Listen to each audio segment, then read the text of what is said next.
you guys are up for one more race between me and Rich, only one, then I will gladly take it. Can we take teams? Can we vote for people? And the losing team has to do something embarrassing. Oh God. Whoever wins, right? So if Rich wins, Jules has to do it with no hat on. If Jules wins, Rich has to do it with a bald cap, okay? Next tatty faces. Fair show. I like that. Fine. Yeah. Fake tatty faces. Rogers robbed me of my...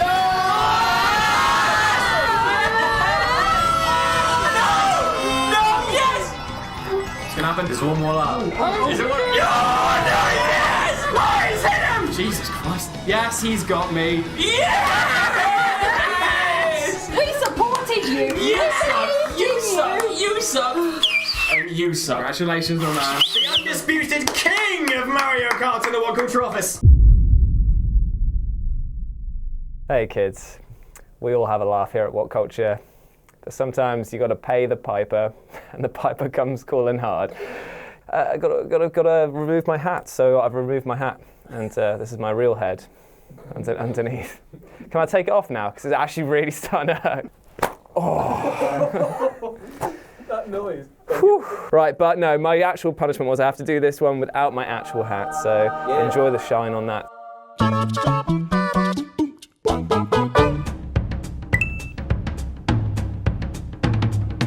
Well, I mean, I could list off so many because there was this little studio called LucasArts, and well, they cancelled a lot of things. You know, they were the custodians of some of our most favourite childhood games. You know, Star Wars Battlefront, Republic Commando, the Jedi Knight series. So you probably won't be surprised to learn that they cancelled sequels to some of the most financially successful Star Wars games of all time. So Knights of the Old Republic 3 only got into the earliest stages of pre-production, so they had like concept art for it and then canned out of nowhere because why not?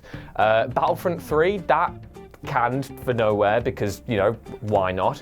Republic Commando 2, I still don't know what's happened to Sev. Is he dead? Is he alive? I don't know. Yep, that was cancelled too. But undoubtedly the most frustrating Star Wars cancellation, I think personally, is 1313 because, you know, the lead up to it with like the whole non-Boba Fett thing and then it being revealed that it was a Boba Fett game and having that really awesome setting like in the pits of Coruscant, and that E3 showing was really cool.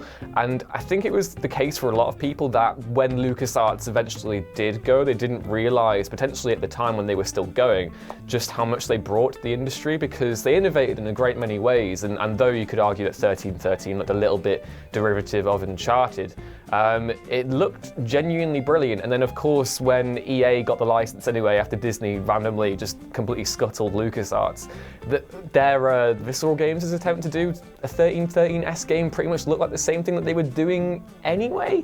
So yeah, 1313's cancellation just is frustrating because it made no sense to cancel it, because, you know, they could have quite easily kept LucasArts going. And also because it would have been a genuinely brilliant single-player Star Wars game. But instead, we got Han Solo doing singing solo on Cloud City. He's happy now, the Carbonite's gone. He's moving on. But I'm not moving on. Will. No, exactly. Fable Legends is my one because I had the unfortunate joy of actually being able to play it. I was at, I think it was at Gamescom or EGX like 2 or 3 years ago, and they had a working demo that was there. And for those of you who don't know what it is, it was meant to be like a 4-on-1 asymmetrical multiplayer game in which there were 4 heroes and 1 bad guy. And the bad guy had this amazing power where he could actually reshape the landscape and block off doors and put enemies into the map. Was it Peter Molyneux? It was Peter Molyneux, and we all know my thoughts about Peter Molyneux. Is he bringing his goddess stuff in again? Well, all I know is that Fable Legends looked very fun, and I played it. I was the bad guy, had a great time, and then I played as the heroes as well, and they had these great abilities, like being able to, one was like a walking shield. It was kind of like when Overwatch was taking off and Ash's favourite game, Evolve, was still kicking about as well for the 3 weeks that was relevant. Shut up. And then basically, it was everything I wanted a sort of action RPG thing to be, and it looked like it was going to be great. There was lots of customization you could do to the maps itself, and then it just disappeared. And the worst thing was is that it was a fully playable demo, like to the point where they let you play through 3 of the campaign levels. All of the characters were there, fully modelled, all of the voice acting was in, so I literally have no idea where they dropped it. And after Fable 3, which was for me the best Fable, and yet still didn't deliver. That's painful to hear that. I've played every single Fable to death, and that's the worst thing, is that I know how much they suck in places, but yeah, I felt like this could actually be brilliant. Like it could have repaired the damage done by the journey. Did anyone play that? The motion control. Yeah, the on rails one where you were shooting. It was bad. Sadly, Milo was not involved. What was it, Milo? Milo's Molyneux's other. That was just weird. We're glad he's gone. Well, it's because he needs a friend. He needs to program a friend that'll agree with him. True. Because now he hasn't got the devs doing that anymore because he keeps f***ing it up. Milo on the wall. Yeah. Derek's game dev of all. You are Peter. You can do anything you want, Peter. Plant a tree. Watch it grow in real time, Peter. So on and so forth. So yeah, Fable Legends, massive disappointment that I will not get to get my crusty hands on that. So yeah, enjoy the shine. So, back in 2010, Disney of all people published an incredible racing game, and it's probably one of my favourite racing games of all time, and also one of my favourite games of all time. And that, I'm not going to try and do your gimmick, Jules. License it out to you. I have to pay him royalties. 2, 1. Of all time! Right, I'm going to cough up like 20 quid after this video's over. But this company called BlackRock made this game called Split Second. Known as Split Second Velocity in the UK for some reason. I played it on a demo disc back when they were a thing, and I played it to death, and I bought the game, and I played it to death, and I still play it to death now. But at the end of the campaign mode, you're on the podium, you've won, and everything's great, and all of a sudden everything starts exploding, and the announcer's just like, why are the power plays going off? We've switched everything off. What on earth is going on? And then a bunch of vehicles turn up into the into shots with like a weird old school logo on it, and this guy's like, wait, they went off air in '82. What? Why are they here? What's going on? And then a big wrecking ball hits the camera, and then it says to be continued. And it's like, ooh, a bit of lore, because there isn't any lore behind Split Second. It's just blow stuff up and film a TV show. But yeah, so they planted the seed for a sequel to a game that is absolutely amazing. And then after that, the game was out. It didn't sell very well. Annoyingly, it reviewed really well, but it was a bit of a failure in the grand scheme of things. And Disney Interactive had a big old culling, like loads of money was gone. And so annoyingly, BlackRock, a British-based developer who did it, got closed down because of it, and subsequently meant that the Split Second sequel never happened. And there are still people to this day holding, like with a petition and a big old like fan base, trying to get the license to another developer, publisher to get this sequel off the ground. And please, I need more Split Second in my life. It's the best. I'm glad that we've already talked about Star Wars, because that was initially my go-to, but I'm going to go with Legacy of Kain Dead Son, which was the follow-up to Legacy of Kain Defiance. It was going to be the next proper Legacy of Kain game, and if you're like an old school like PS1 fan, or even on the PS2, the franchise kept going with Soul Reaver and Blood Omen 2 and stuff. If you're a fan of all things gothic and heavy metal and vampiric, then Legacy of Kain is the franchise. And it turned out that there was this game called Dead Son that was in development for like 3 years by this company called Climax, to be published by Square Enix. So they'd give them, Enix had this massive budget, and they were like, do the biggest, best Legacy of Kain you can. And it just, apparently it was Square Enix's fault. Looking at Eurogamer did a whole anonymous write-up, talked to all the devs and said, look, we'll tell your story, but don't tell anybody else that we talked to you, or whatever. And so that's all out there. Apparently Square Enix focus tested every single element of it to death. We're just like, well, they literally said that they want to make a game that would make a Call of Duty player play a Legacy of Kain game, which they're polar opposites. It just doesn't even, whatever. So apparently that's the kind of thing that they wanted. And every time they would get some feedback on, every time Climax would get some feedback on characters, it was like, make them more bloody, make them more hard, make them more gruesome, make them appeal to everybody. And it just sounds like it ended up going down a horrible route, which just sucks, because Legacy of Kain was created by Amy Hennig, who went on to do Uncharted, and the thematic narrative potential of that series is just kind of still yet to be realized, but it's got such a great cast of characters and a fantastic world.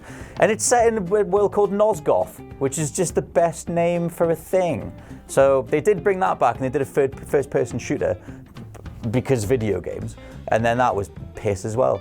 So yeah, every time I think about that, I'm just gutted. because it's just the worst industry decision ever. I am gathered here today to pay respects to Scalebound.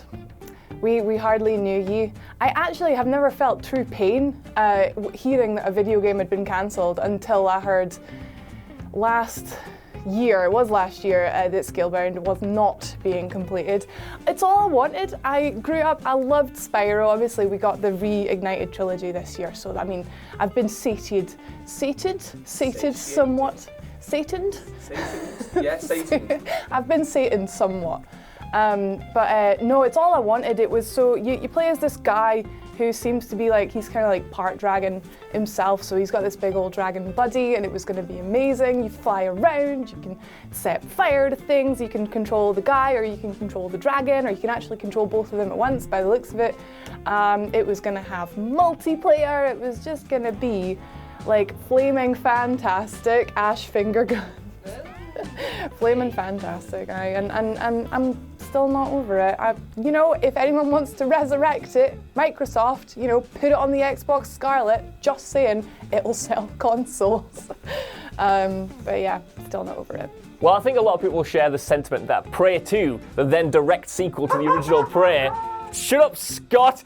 It would have been awesome. Like, it was this bounty hunter game when you're living on a space station, you're catching people, you're hunting people down. And by today's standards, like a sort of open world bounty hunter-esque thing isn't all that special. But at the time, back in like 2011, 2012, this looked incredible. And it was disappointing to see Bethesda cancel it, but it became even more disappointing like a few years later when they finally opened up about what you were actually going to do in the game. And they had this one really great feature whereby it would turn out by the end of the game that you were actually a clone, and that every single death that you suffered in the game was actually like canon, it actually happened. And apparently you were going to sort of stumble across this room that was full of like your bodies of like the amount of times like you actually died in the game, and that's how you would find out. And for some reason that little feature has always kind of like stuck with me as being like this great thing. The rest of the game might have been for all I know, but that one feature is enough to make me lament it. And the fact that Bethesda said that they cancelled it because it didn't live up to their high standards or whatever. I've seen your high standards, Bethesda. I've played Fallout 76. Ooh, if Prey was worse than that, it must have been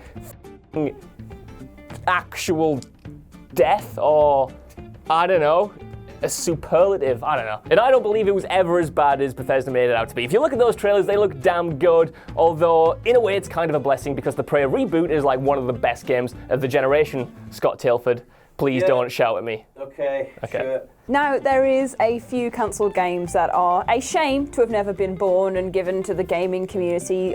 Loads of them that I actually wanted to see were ones made by directors. So there was L.M. Minnow from Steven Spielberg, which I think would have actually been really cool. It had like that weird alien woman Eve, and it was all like parkour, escape game based, and everyone loves some parkour. So I thought that would have been really good. I would have liked to have seen that, but that just got trashed, never to be seen again. And then the other ones are, you know what's coming. There is two Guillermo del Toro ones that never made it to the light of day, and one of those was Insane, which looked fantastic. It only had a 30-second trailer, but his sense of filmmaking and his way of creating horror would have worked fantastically in a game, and that is only one example. The other example is, of course, Silent Hills, and we all saw the PT playable trailer and all the things that led to in that, the different spooky things of that woman appearing and disappearing and going around the room and everything changing. Like, he has such a spectacular vision for spooky stuff that hasn't been realised in the gaming world yet, and he needs that chance. He needs it. So Insane, all the properties have been handed back to him, so there is still chance that he could revive it if he wants to, but Silent Hills is dead. We don't get to see Norman Reedus. We don't get to see Konami do it. Guillermo del Toro doesn't get to do it. They're in something else now. What is the other game they're doing? Death Stranding. Death Stranding.